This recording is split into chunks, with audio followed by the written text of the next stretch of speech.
can you tell me a little bit about your role in the organization? My job is principally to work with potential funders and partners, so people who are going to be both funding us but helping us implement. And I also do a lot of the operations to make sure that we have fidelity with what it is that we're telling our partners and funders that we're going to be achieving.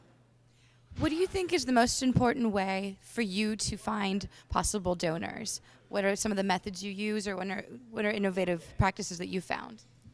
I think that what's been really the most impactful for us has been having conversations, personal conversations with potential funders, learning about what their vision are, as having them understanding what it is that we're achieving and how we can achieve it together. So it's been a lot of personal relationship building. I think that's been the most effective way. Some of it's been conferences like this. It's also been getting the word out about what it is that we're doing through some social networking tools, and then the people who we work with. Right, the schools that we work with in schools. We're starting to work within community centers. We collaborate with superintendents and principals and state superintendents, and having them talk about what we're doing has made a real difference in terms of getting people interested in our work. Great. Could you share a story of how a specific school has been able to be impacted through your program? How we've impacted? Sure. Well, for example, we work right now in West Virginia and Texas and New York, and next year we're going to be also in California and Florida. And we work in some of the most underserved and underrepresented communities in the country. And so we're going into schools, let's say, we work in one of the poorest communities in West Virginia, a small community down in the southern part of the state in Avondale, and this school is a middle school. These kids have basically never left their community in West Virginia, have always thought of themselves as not really having a future in terms of college, in terms of career.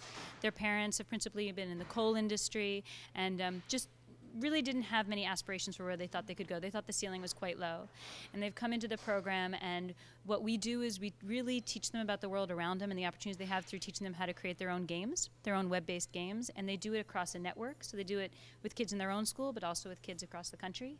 And afterwards, we've talked to them about it, and they really see themselves in a whole new light.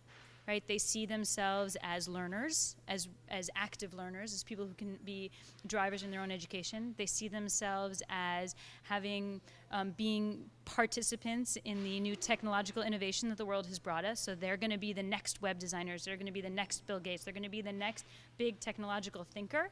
And they're definitely going to college because that's the way they're going to get there.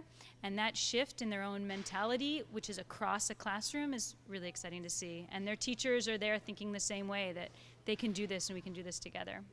Wonderful. Well, best of luck. Thank you.